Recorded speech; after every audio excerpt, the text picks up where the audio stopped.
My name is Ashley. I'm currently 25 years old and work at a publishing company where my days are filled with busy work. This story is about an episode from when I was still a senior in high school. At that time, I lived with my mother, a homemaker, and my father, a civil servant, in a suburban home from the city. I've been passionate about tennis since I was little, and my enthusiasm allowed me to attend a prestigious tennis high school. At school, while other girls talked about love and cosmetics, I distinguished myself from the typical female student. To avoid hindering my tennis play, I kept my hair short, and my skin kissed healthy. It told the story of a girl who dearly loved sports. It's not that I had no interest in romance, but at the time I was so absorbed in tennis that I couldn't pay attention to anything else.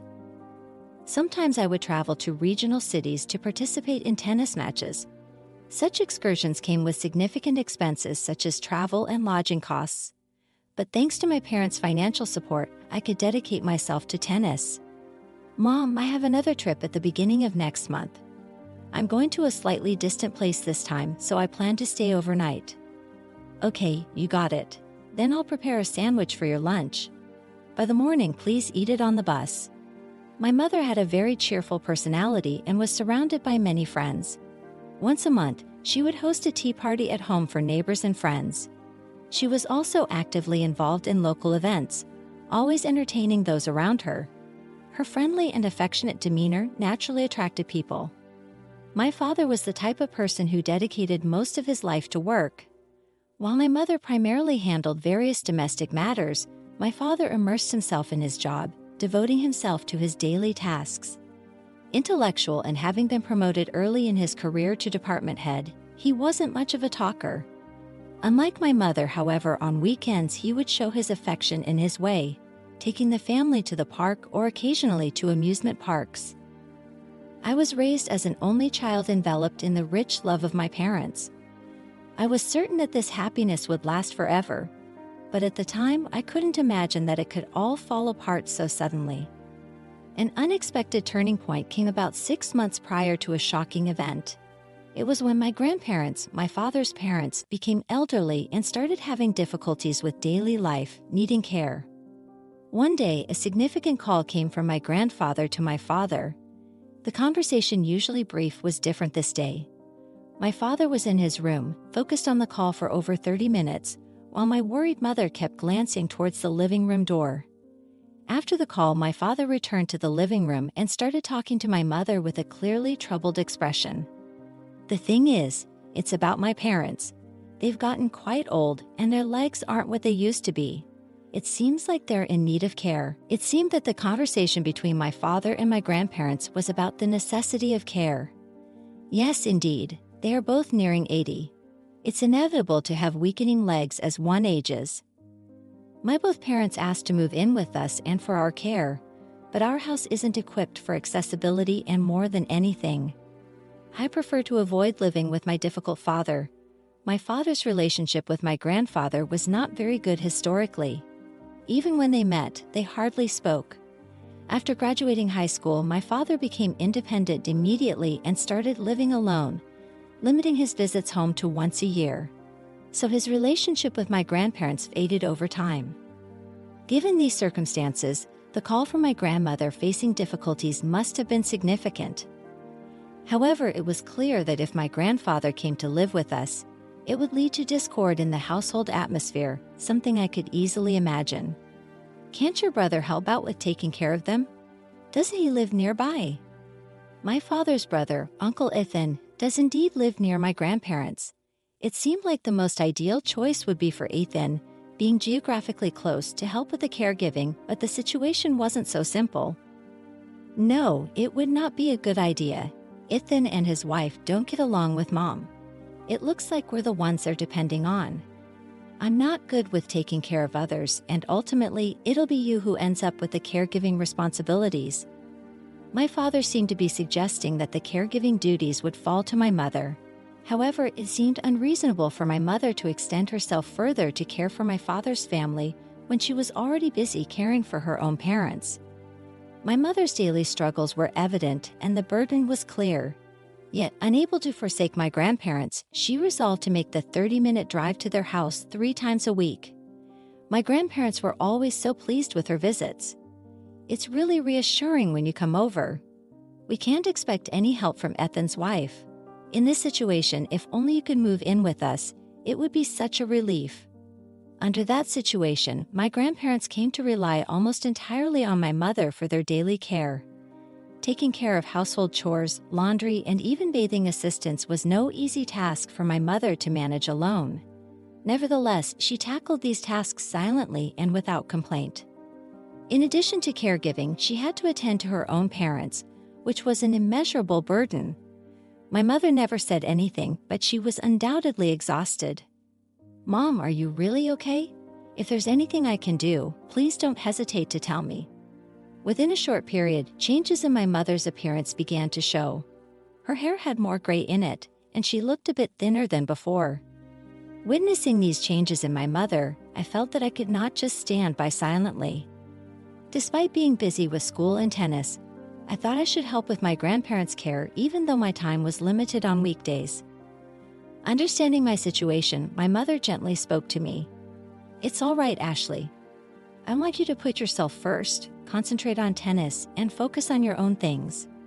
Saying this, she smiled, but her smile lacked its former vitality and seemed somewhat shadowed. I resolved to provide as much support as I could. After tennis on weekdays, I started helping with household tasks like preparing meals.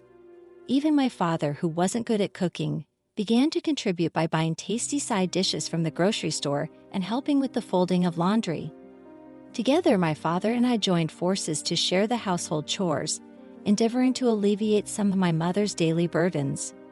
Seeing our efforts to help with the housework, her face lit up with joy, and she expressed her gratitude. "Thank you so much. I am truly saved by you both helping out like this." Seeing my mother's bright smile, I felt a joy from the bottom of my heart. Gradually but surely, she began to regain her former energy, and her smiles became more frequent. Sometimes our return home was late, but my father and I shared a common resolve to continue supporting my mother. Nevertheless, a rift developed between my father and mother. All of a sudden, my father began to criticize my mother unreasonably. "Why is it that every time I come home, you're not here?" "I'm sorry, I try to come back as soon as possible, but lately my parents haven't been well, and I've been going to them every day. They really need a lot of care. I'm sorry." My mother's parents' health had deteriorated, and she had been visiting them daily to take care of them. Especially my grandmother's health was a concern, and I heard that she might need to be hospitalized soon. "If you think so, then you should take care of Grandma and Grandpa. Yourself. It's not just Ethan. Dad, you rely too much on Mom as well." I was finally able to express the feelings I had been keeping to myself to my father, but he would not listen to my words and did not change his demands towards my mother. He continued to insist unreasonably that others should take care of my mother's parents just because she was married into our family. "Enough, both of you. Please stop the argument. The dinner I prepared is getting cold. Tonight's meal is particularly delicious. Let's eat together." "Okay, I can't eat feeling like this, Ashley. You and your mom go ahead." With those words, he quickly grabbed his wallet and left the house. Lately, my father had been continuing minor squabbles with my mother, each time worsening the atmosphere at home. My mother was desperate to persuade him, but his heart wouldn't budge.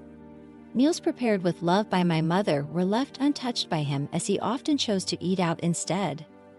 Watching her pain as her cooking was consistently ignored by my father was acutely distressing. After about a month of this situation, one day my mother suddenly left the house. When I tried to call her, all I got was an announcement saying, "This number is no longer in use." Most of my personal items were gone, and despite reaching out to relatives and her friends, no one knew of her whereabouts. "This is all Dad's fault. It's because you were so cold to Mom that things turned out this way. If anything happens to her, I'll never forgive you." I told my father this, but he looked away with a cold gaze. "Indeed," he replied, "truly." Despite his wife's sudden disappearance, he remained unvainly calm in a situation that would normally cause panic. His reaction only intensified my anger. From what I heard from my father, he had filed a formal search request with the police regarding my mother's disappearance. However, as days passed, there was no concrete information coming in about my mother. During this time, I graduated from high school and decided to distance myself from home. I enrolled in a university with a dormitory, and while dedicating myself to study and part-time work, I continued to distribute flyers on weekends in the city. The flyers had my mother's photo, description, and mentioned a reward of $20,000 for information. However, the information that had come into the police and to me was unreliable, motivated by the reward money, and did not match my mother's description. Dad, have you received any new information about Mom? It's unbelievable that despite all our efforts to find her, we haven't found a single clue. I regularly called my father to ask if there was any new information about my mother. However, no significant details came from him. After my mother disappeared, initially Ethan and his wife took care of my grandparents. But soon, due to a falling out, they were forced to move into a care facility.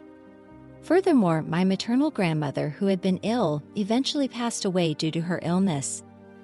I was painfully reminded of the significant impact my mother's absence had on those around her and how much her presence meant. Time passed, and it's almost 7 years since my mother's disappearance. Legally, after 7 years of disappearance, a declaration of absence is made, and the person is considered deceased, which means the mystery of my mother's whereabouts may never be solved. Well, now I'm officially free, plus the insurance money has come in. Not too bad, right? Hearing my father joke about being free and the insurance money while holding a bank book filled me with deep fear in the depths of my heart. The worst suspicion that my mother might no longer be in this world surfaced. Anger towards my father's frivolous attitude bubbled up inside me, and a desire for revenge began to take root. But even with these dark emotions, I lacked the courage to act, and I spent my days crying in frustration and sorrow. However, a few months after the declaration of my mother's disappearance, an unexpected opportunity to reunite with her came while I was immersed in work. I received a rare call from my father. Reflexively, I answered the phone during work. "Hello, what's up? Are you okay? Your mother has come back home." "Really? I can't believe it." "It's true. You can come home early today. There's something we need to talk about," he said before hanging up. For the past 7 years since she disappeared, I've been desperately searching for her, trying everything from filing a police report to handing out flyers and posting on social media. Unfortunately, not a single clue has surfaced, and all the tips I received were from people seeking reward money, with descriptions that didn't match hers. As the years passed, the legal declaration of her disappearance was made, and she was declared deceased in the family registry. However, the reality was utterly different, and the shock of learning she was actually alive was immeasurable. I explained the situation to my understanding boss and left work early, hurrying home. My memory of the journey is hazy, but before I knew it, I was standing in front of my childhood home. Doubt and hope wrestled in my mind as I wondered if Mom could really be on the other side of the door. 7 years had passed, mixing joy at the prospect of seeing her again with anxiety about where she had been. I took a deep breath to calm myself and muster the courage to open the door. The first things I saw were Dad's worn-out sneakers, next to them a pair of flashy high heels, out of character for my usually modest mother. Entering the living room, the figure I saw left me dumbstruck. Could it be Mom? The woman with the distinctive beauty mark under her left eye looked nothing like the mother I remembered. Her hair was a flashy bronze, curled tightly, heavy makeup, clad in flashy clothes, and drenched in strong perfume. Not the mother I knew. "Ashley, is that really you? You've grown so much." "Mom, why are you dressed like this? Where have you been all this time? Do you have any idea how much we've searched for you?" Even as I saw my mother tear up, the anger in my heart didn't subside. I asked her firmly to tell the truth. "I was so shocked by what your father said that I stayed with an acquaintance to settle my heart. Just spending time there. Do you think that excuse is acceptable? You've been missing for 7 years. What have you been doing all this time, and why show up out of the blue now?" My outburst of anger seemed to take her by surprise, but she quickly regained her composure, smiling at me calmly. That's when I fully realized that the warm and kind mother I once knew no longer existed. What do I want? It's clear. I wish for us three to live together again as a happy family. That's possible now. You've been legally declared missing, and in the family registry, you're considered. I didn't know that, she exclaimed, seemingly unaware that after a 7-year disappearance, a person is legally considered deceased. When I informed her of this fact, she looked shocked. Even if my father were to forgive her and want to start living as a family again, it was clear that there were legal barriers to overcome due to her declared absence.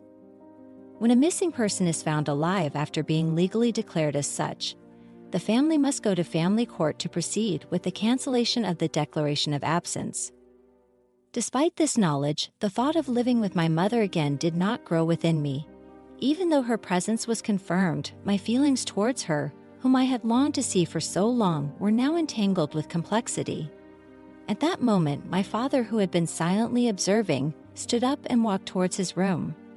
I'm sorry for keeping silent, but I had a detective agency investigate your mother's actions. Inside this envelope are the details of the numerous acts of infidelity that your mother is alleged to have committed. Infidelity? You mean? I was shocked. I took the envelope from him, pulled out the documents inside, and read them carefully. There were detailed accounts of my mother's infidelity over the past few years, including photographs as evidence of her affairs with people I knew, such as acquaintances, family friends, and even school teachers. It made me feel sick with shock. How dare you do this? Invading my privacy like this is unforgivable. What's unforgivable is your behavior. You had been having inappropriate relationships behind my back for months before you left. Wait a minute. Months before leaving? What are you talking about? The reason my father had become cold towards her was that he had discovered her infidelity. My mother had started coming home late 6 months before she left, which seems to have been due to rendezvous with her lover. A few months later, my father's attitude changed drastically, and he became cold towards her. This change was likely due to him sensing my mother's affair. However, why didn't he talk to her directly, and why didn't they get divorced? The reason was astonishing. Actually, your mother was involved with a gangster member at that time and got pregnant with his child. He was quite a dangerous type, and the thought of anything happening to you, I had to be cold. It was all to protect you, to be strict with her on purpose all this time. I thought he was just unilaterally angry at her. I believed my mother left because she couldn't stand the pressure from her husband, but the reality was completely different. Her infidelity and the pregnancy that resulted from it were the real reasons she disappeared from our lives. My father had been portraying her as the villain to protect me from a dangerous person. He must have been worried that if I knew about her lover, I might act impulsively. And to prevent me from being involved in any danger, he kept quiet about her. So why did my mother suddenly appear after all this time? When I asked my father this question, an unexpected answer came back from my mother. Actually, I broke up with that person years ago. I couldn't raise the child on my own, so I reluctantly left the child in an institute. On top of that, I was facing financial difficulties and was about to be evicted from my house for unpaid rent. That's why I wanted to live with my family again and came back here, she said. Filled with anger at her self-centered reasons, I stood up and looked down at her. Can you really say something so irresponsible? Do you think you're behaving like a proper parent, acting only on your own convenience? I can't possibly live with someone like you. Don't be so cold. It's a long-awaited reunion, isn't it? You could at least call me Mom a little more kindly. I can't think of you as my mother anymore. I've reached my limit. Really, please take your things and leave right now. I never imagined reuniting with my mother like this. When I told her to leave, she was clearly shaken and had a look of disbelief. Why? I thought everyone would be happy I came back. Why are you so angry? She seemed completely unable to comprehend why she was being reprimanded so harshly. How much my mother's essence had changed.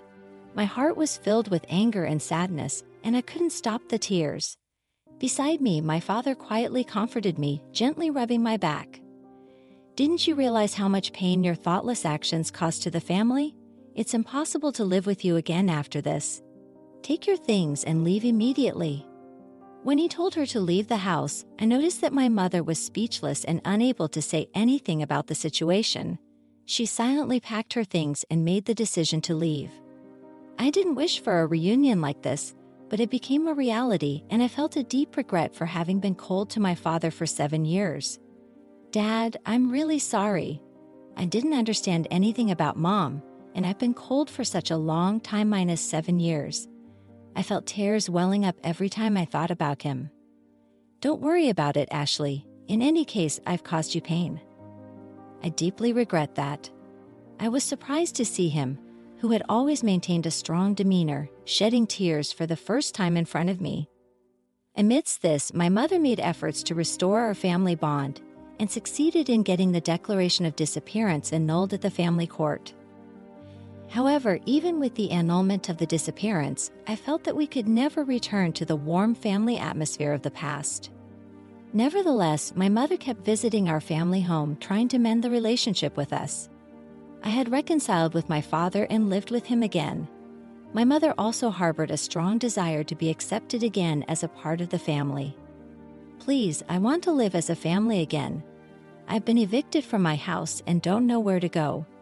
I just want to cook delicious meals for you again." My mother had been using an old motel as a temporary refuge and based herself there while making ends meet. Occasionally visiting our family home, no matter how earnestly she tried, the feelings of us were not so easily changed. Just because we had been deeply hurt by her betrayal, no matter how many times you come, it has no effect. "I will never live with you under the same roof again. If you keep coming, be prepared that I won't hesitate to call the police immediately."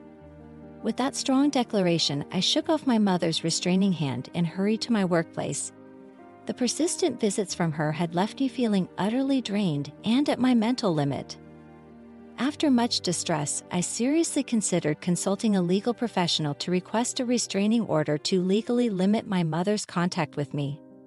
The unease I felt when returning home only grew, weighed down by the possibility that she might be lurking outside the house once again.